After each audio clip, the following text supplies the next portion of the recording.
आपको पता है उस छोटी सी बच्ची ने क्या बोला कि कम से कम मेरे पापा मेरी मम्मी को उतना तो नहीं मारते ना जितने मेरे फूफा जी मेरी बुआ को मारते हैं।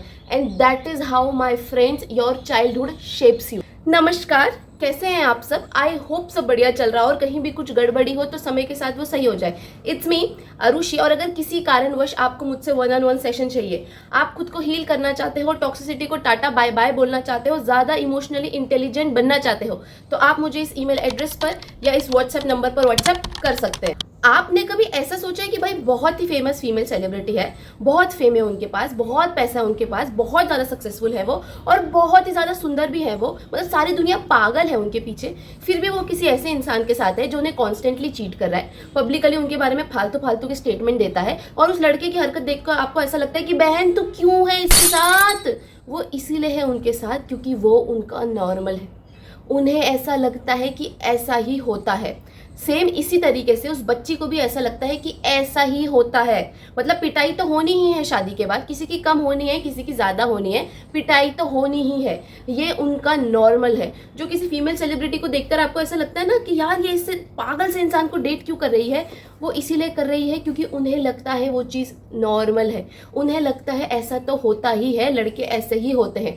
हम सब अपने चाइल्डहुड का प्रोडक्ट है, ठीक है, आप मानो या ना मानो, हम सब अपने चाइल्डहुड का प्रोडक्ट है। देखिए, जब तक हम अपने हैबिट्स को, अपनी चीज़ों को, अपनी थिंकिंग को चेंज ना करें तब तक हम सब चाइल्डहुड के प्रोडक्ट हैं। हमने जो सीखा बचपन में वही हम लोग कर रहे हैं। मैं आपको अपने एग्जाम्पल से बताती हूँ। मेरे घर में मैंने कभी भी अपने मम्मी पापा को लड़ाई करते हुए नहीं देखा। लड़ाई तो बहुत दूर की बात है, उन्होंने एक दूसरे पे कभी चिल्लाया भी नहीं होगा। कभी लड़ाई हुई भी होगी तो भाई पर्सनली उन्होंने करी है, हमें कभी भी नहीं पता चला। इसी वजह से अब अगर कोई मुझ पर चिल्लाता है तो मुझे ऐसा लगता है एक्सक्यूज मी सर, आप धीरे बोलिए, धीरे बोल के भी तो बात कर सकते हैं, चिल्लम चिल्ली करने की क्या जरूरत है? तो कोई मेरे पे चिल्लाए, मेरे को वो नॉर्मल नहीं लगता। आप मुझ पर चिल्लाओगे मैं वहीं से उठ के चली जाऊंगी क्योंकि मुझे लगता है भाई आप चिल्ला क्यों रहे हो, ये नॉर्मल थोड़ी है। I come from a very progressive family, I had a very happy childhood. मेरी मम्मा होम मेकर है, फिर भी कभी मैंने जेंडर रोल्स नहीं देखे। मैंने कभी ऐसा नहीं देखा कि भाई ये काम तो लड़की ही करेगी और ये काम तो लड़का ही करेगा। बचपन में जब मम्मा बीमार होते थे तो हम कोई हेल्प नहीं कर पाते थे। देखिए बड़े होके तो ऐसा ही कि मम्मी बीमार है तो मैं, पापा, मेरा छोटा भाई, हम सारा काम बांट लेते हैं, पर बचपन में तो हम कोई मदद नहीं कर पाते थे। भाई छोटे थे, क्या मदद करेंगे? तो पापा झाड़ू पोछा करके हमें स्कूल भेज के हमारे लिए टिफिन बना के ऑफिस जाते थे। और मम्मी पता क्या बोलती थी कि भाई आप पोछा मारने जा रहे हो ना तो बालकुनी में मत जाना वरना लोग देखेंगे तो क्या बोलेंगे। और मेरे पापा का हमेशा ये जवाब होता था कि भाई जो कुछ बोलेगा मैं उसे बोलूंगा कि भाई तू ही आके पोछा मार दे मेरे घर में अगर तुझे इतनी दिक्कत हो रही है तो इस वजह से मेरे दिमाग में ना ये जेंडर रोल फिक्स्ड नहीं है। मुझे कभी ऐसा नहीं लगता कि भाई लड़की का ये काम है या लड़के का ये काम है, क्योंकि मैं ऐसे इन्वायरमेंट में मैं बड़ी हुई हूँ। और मेरा छोटा भाई है तो ऐसा नहीं है उसके लिए अलग रूल है और मेरे लिए अलग रूल है, हम दोनों ही 7 बजे घर आ जाते हैं, दोनों के लिए सेम रूल है। और बचपन में ये चीज़ मुझे बहुत नॉर्मल लगती थी, मुझे ऐसा लगता था सभी के घर में तो ऐसा होता है, ऐसा ही तो होता होगा। मेरा नॉर्मल ये था। और उस बच्ची का नॉर्मल क्या है कि भाई पिटाई तो होनी ही है, किसी की कम होगी किसी की ज़्यादा होगी। और इसीलिए हम देखते हैं कि जो डाउरी होता है ना, कि दहेज के नाम पे लड़की को जला दिया, मार दिया, काट दिया, पीट दिया, तो देखो ऐसा तो नहीं होता है कि आज उन्होंने दहेज मांगा और लड़की ने मना करा और आज ही उसे जला दिया। नहीं, महीनों तक चलता है ये प्रोसेस, महीनों तक उस पर प्रेशर बनाया जाता है। और ऑब्वियसली वो अपने घर वालों से हेल्प मांग भी सकती है, इतने टाइम पे मांगती भी होगी। तो बहुत बार लड़की हेल्प ही नहीं मांगती है क्योंकि उसको ऐसा लगता है कि यार क्या ही तंग करना है पापा को, ऑलरेडी इतने परेशान मैं उन्हें कर चुकी हूँ, ऑलरेडी उनका इतना खर्चा मैं करा चुकी हूँ। जबकि उसकी फैमिली सपोर्टिव है ना, फिर भी लड़कियों को ऐसा लगता है कि यार क्यों तंग करूँ ना अपने पापा को, ऑलरेडी इतना मैं तंग कर चुकी हूँ। ज़्यादातर केसेस में फैमिली सपोर्टिव होती ही नहीं है। आप खुद सोचिए, जो फादर अपनी वाइफ को मार रहे हैं वो अपनी बेटी को क्या शिक्षा देंगे? आप खुद सोचिए ना, जो फादर अपनी वाइफ को मार रहा है वो अपनी बच्ची को क्या शिक्षा देगा, उसे क्या बचाएगा? बचपन से ही मेरे पिताजी ने मुझे सिखाया कि बेटा किसी के साथ बदतमीजी मत करना, किसी को बुली मत करना, सबके साथ प्यार से रहना, सबकी रिस्पेक्ट करना। बट इतना अच्छा होने के बाद भी अगर कोई आपसे बदतमीजी करे तो जवाब दिए बिना घर मत आना, और अगर जवाब दे के घर आएगी तो मैं संभाल लूंगा, मैं हूँ तेरे साथ। तो ये मेरी अपब्रिंगिंग है और ये मेरे साथ चलेगी मेरे मरने तक। अगर आप मेरे साथ बदतमीजी करोगे तो मैं जवाब दिए बिना घर नहीं जाऊंगी, मैं बोलूंगी, मैं अपने लिए स्टैंड लूंगी। बट आप खुद सोचिए, जो फादर अपनी वाइफ को मार रहा है वो अपनी बच्ची को क्या शिक्षा देगा कि जवाब दे के घर आना? नहीं, वो यही शिक्षा देगा कि बेटा पिट लेना। सभी पिटते हैं, किसी की पिटाई कम होती है, किसी की पिटाई ज्यादा होती है। और इसी वजह से आप भी टॉक्सिसिटी को झेल रहे हो। डीप डाउन आपको पता है कि आपके साथ अच्छा नहीं हो रहा है, आपके साथ गलत हो रहा है, आपको अच्छा भी नहीं लग रहा है, बट आपको लग रहा है कि यही नॉर्मल है, आपको लग रहा है ऐसा ही होता होगा, इसीलिए आप इन सब चीजों को झेलते जा रहे हो। और दूसरा ये भी हो सकता है कि आपकी सेल्फ एस्टीम इतनी लो है कि आपको ऐसा लगता है कि भाई अगर मैं इन्हें छोड़ दूंगी तो फिर मेरे जीवन में कोई दोबारा नहीं आएगा, फिर मुझसे कौन प्यार करेगा। तो अब ये आप पे डिपेंड करता है कि भाई दोनों में से कौन सा रीजन है, उस पर काम करो और टॉक्सिसिटी को टाटा बाय बाय बोलो। बट इन सब में एक अच्छी बात यह है कि अब आप एक अडल्ट हो चुके हो। माना कि आप अपने चाइल्डहुड का प्रोडक्ट हो, बट दैट डजंट मीन कि अब आप चीजों को चेंज नहीं कर सकते। आप एक अडल्ट हो, चीजें आपके हाथ में हैं, आप अपने नॉर्मल को चेंज कर सकते हो। When I was growing up I never thought कि I am very lucky, I was never grateful towards my parents, क्योंकि मुझे ऐसा लगता था कि ये नॉर्मल है, सभी के घर में ऐसा होता होगा, सभी की फैमिली इतनी प्रोग्रेसिव है। और मुझे ऐसा भी नहीं लगता था कि हम प्रोग्रेसिव है, मुझे ऐसा लगता था कि अच्छा ऐसा ही है, होता ही ये तो नॉर्मल है। मेरे दिमाग में कोई थॉट नहीं आता था, मुझे कभी ऐसा नहीं लगता था कि भाई मैं तो बहुत लकी हूँ, मेरे माता पिता तो बहुत अच्छे, मैं कभी ये नहीं सोचती थी। पर धीरे धीरे मैं बड़ी हुई तो स्कूल में बातें होती है कि हाँ जी आपकी फैमिली कैसी है, हमारी फैमिली ऐसी है। फिर आप अपने कॉलेज वगैरह में जाते हो तो फिर आप और नए लोगों से मिलते हो, फिर बातचीत होती है, आप लाइफ को एक्सपीरियंस करते हो और नए लोगों के लाइफ के एक्सपीरियंसेस को सुनते हो। तो तब मुझे रियलाइज हुआ कि आरुषि ढोंडियाल आप तो बहुत ही ज्यादा लकी इंसान है, जाकर अपने माता पिता को थैंक यू बोलिए। तो मेरा नॉर्मल स्पेशल है या लोगों से अलग है, वो मुझे कब रियलाइज हुआ? जब मैंने पढ़ाई लिखाई करी, नई चीज़ों को एक्सपीरियंस करा, नए लोगों से मिली, तो तब मुझे रियलाइज हुआ कि मेरा नॉर्मल क्या है, अलग है। तो वो जो बच्ची है जिसे ऐसा लग रहा है कि भाई पिटाई तो होगी ही, किसी की कम होगी, किसी की ज्यादा होगी, वो भी अपने नॉर्मल का चेंज कर सकती है। बट वो कैसे करेगी? जब वो पढ़ाई लिखाई करेगी, जब वो नए लोगों से मिलेगी, जब वो नए लोगों के एक्सपीरियंसेस को सुनेगी, जब वो किसी पावरफुल वुमेन को सुनेगी, तो तब उसे रियलाइज होगा कि ओ भयंकर, मेरा चाइल्डहुड तो बहुत ही ज्यादा अब्यूजिव है, मेरे पिताजी तो बहुत ही गलत कर रहे हैं हमारे साथ। बट अगर हम उस लड़की को पढ़ाई लिखाई करने का मौका ना दे, 18-19 साल में ही उसकी शादी करा दे, उसको कुछ लाइफ को एक्सपीरियंस ही ना करने दे, तो क्या होगा? वो साइकिल रिपीट होगी। उसको लगेगा कि हाँ भाई ठीक है, मम्मी की भी पिटाई होती थी, बुआ की भी पिटाई होती थी, अब मेरी भी पिटाई होगी, और ये साइकिल आगे चलती ही जाएगी। तो किसी भी टॉक्सिक साइकिल को तोड़ने के लिए इट्स वेरी इंपॉर्टेंट कि आप पढ़ाई लिखाई करो, ठीक है? क्योंकि जब आप पढ़ाई लिखाई करने जाते हो तो देखो ऐसा तो नहीं होता है कि आप हेलीकॉप्टर में उड़ के जाते हो, नहीं ना। आप बसेस में जाते हो, ऑटो में जाते हो, मेट्रो वगैरह पब्लिक ट्रांसपोर्ट में जाते हो, बहुत सारे लोगों से मिलते हो, तो आप लाइफ को एक्सपीरियंस करते हो, आप बहुत सारे नए लोगों से बात करते हो, तो भाई आपको पता चलता है कि अच्छा इनका जीवन ऐसा है, मेरा जीवन ऐसा है, तो भाई इनके साथ जब अच्छा हो रहा है तो मैं भी तो अच्छा ही डिजर्व करती हूँ, मैं क्यों टॉक्सिसिटी में रहूंगी? अगर हम किसी इंसान को पढ़ने लिखने का मौका ही ना दें, घर से बाहर निकलने का मौका ही ना दें, तो उसे पता कैसे चलेगा कि उसके साथ गलत हो रहा है?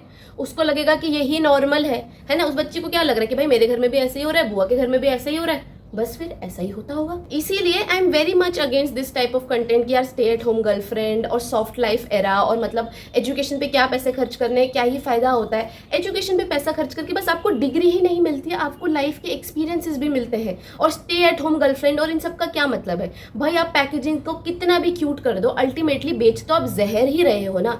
अल्टीमेटली आप बेच तो यही रहे हो ना कि भाई आप फाइनेंशियली डिपेंडेंट हो जाओ, मतलब आप अपने अब्यूसर पे ही फाइनेंशियली डिपेंड हो जाओ। कल को आपके साथ कुछ गलत हो और आपको भागने के लिए कैब करनी हो, तो कैब के पैसे भी आपको अपने अब्यूसर से ही मांगने हैं। आप फाइनेंशियली उन पे डिपेंडेंट हो, आप भागोगे कैसे भागोगे? जब आपकी पिटाई हो रही होगी तो उनसे ऐसे बोलोगे कि भाई पैसे दे दे, कैब करके घर जाना है?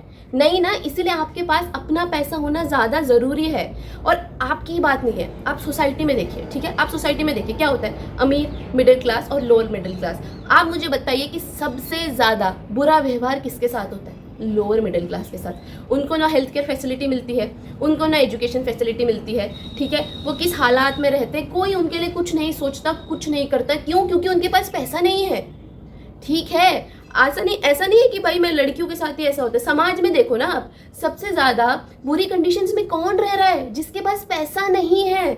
और फिर भी आप इस कंटेंट के चक्करों में आ रहे हो कि भैया स्टे एट होम गर्लफ्रेंड और सॉफ्ट लाइफ एरा। क्या नाटक नौटंकी है ये? और देखिए, अगर आप में से कोई टॉक्सिसिटी के चक्कर में आया भी है ना, टॉक्सिक रिलेशनशिप में है, टॉक्सिक फ्रेंडशिप में है, तो आप खुद को ब्लेम मत कीजिए। ऐसा नहीं कि आपकी कोई गलती। देखिए, टॉक्सिक लोग ना किसी के भी जीवन में आ सकते हैं, पता थोड़ी चलता है कि कोई टॉक्सिक है या नहीं, ठीक है। मतलब कोई गुंडा वुंडा आ रहा हो तो भाई पता चलता है चक्कू वक्कू है उनके पास तो हम सतर्क हो जाए, पर ये टॉक्सिक लोगों को पता थोड़ी चलता है, माथे पर टैटू थोड़ी करा रखा होता है उन्होंने कि भैया हाँ मैं टॉक्सिक हूँ। बट दो प्रकार के लोग होते हैं, एक कि भाई टॉक्सिक लोग उनके जीवन में आए, उन्होंने 2-3 चांसेस दिया और उन्हें समझ में आ गया कि भैया ये मेरे लिए अच्छा नहीं है और खत्म, टाटा बाय बाय हो गया।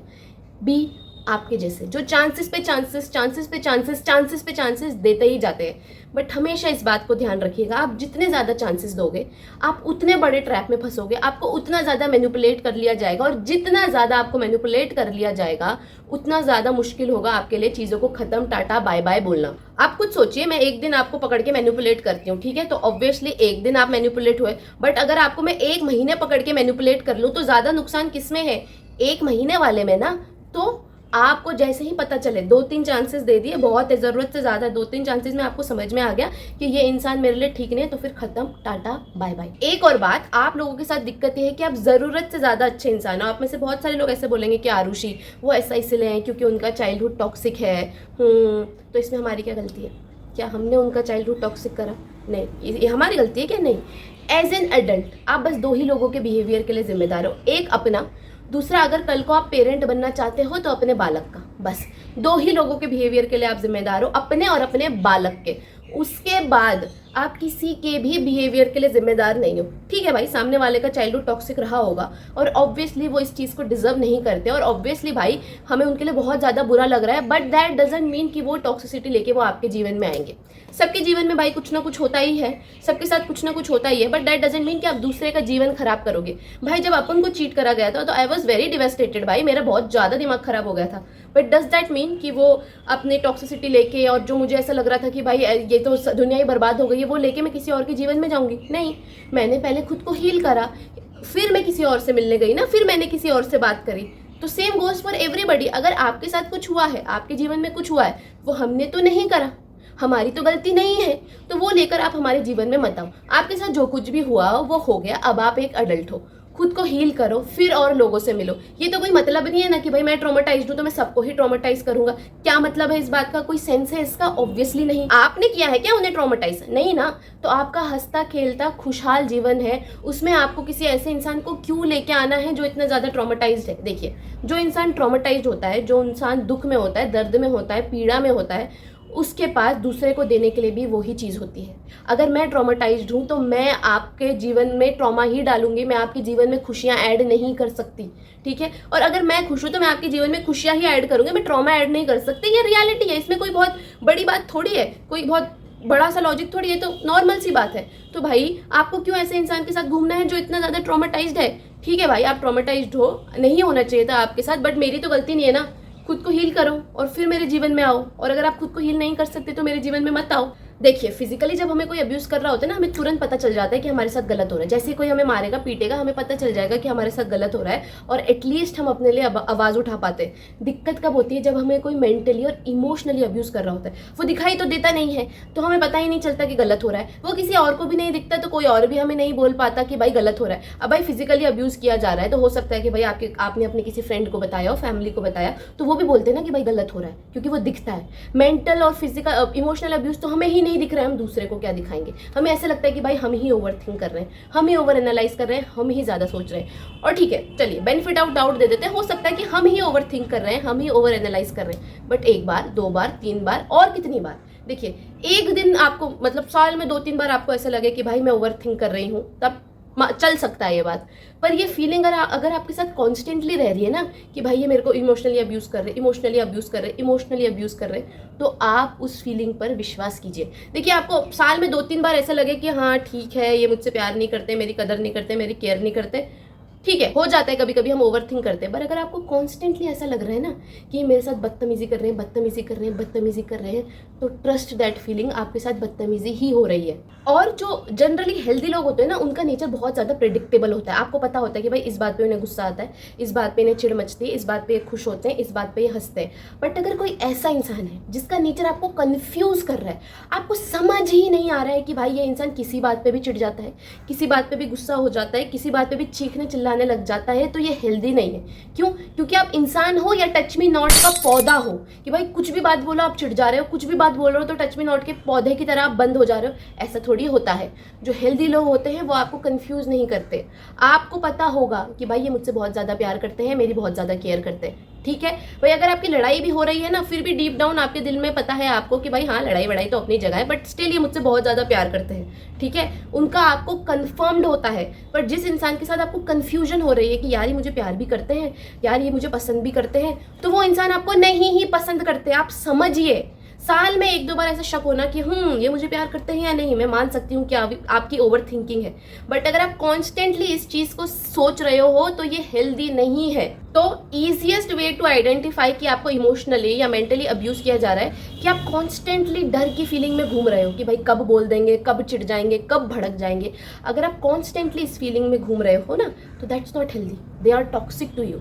और आप इस टॉक्सिसिटी से बाहर निकलो। चीज़ों को एनालाइज कर लिया, आपको पता चल गया कि आप टॉक्सिक लोगों के साथ, तो बाहर निकलो यहाँ से, ठीक है। जितने ज़्यादा चांसेस देते जाओगे उतना ज़्यादा मैनिपुलेट होते जाओगे, उतना ज़्यादा मुश्किल हो जाएगा चीज़ों को ख़त्म करना। और आपको रियलाइज़ होगा कि भाई 4-5 साल निकल गए और मेरा जीवन बर्बाद हो गया, ठीक है। और आगे चल के जब आप अपने 4-5 साल वेस्ट कर दोगे तो कहीं आप जाओगे तो कोई आपको ये सिंपैथी नहीं देने वाला कि अच्छा आपने 5 साल टॉक्सिक रिलेशनशिप में निकाले तो चलिए ठीक है, हम आपको ये जॉब दे देते हैं, या हम आपको प्रमोशन दे देते हैं, या हम आपको इस यूनिवर्सिटी में एडमिशन दे देते हैं। कोई ऐसा नहीं सोचने वाला। आप टॉक्सिक रिलेशनशिप में थे तो थे, आपने अपना ध्यान नहीं दिया तो इसमें सामने वाला क्या कर सकता है। और जितना प्यार आपको उनसे है उसका आधा भी आपको खुद से होता तो आप इस टॉक्सिसिटी में इतने देर घूमते ही नहीं। मनुष्य का पहला कर्तव्य है खुद की रक्षा करना, खुद का ध्यान देना। हम में से कोई भी इस धरती पर रोने धोने के लिए नहीं आया है।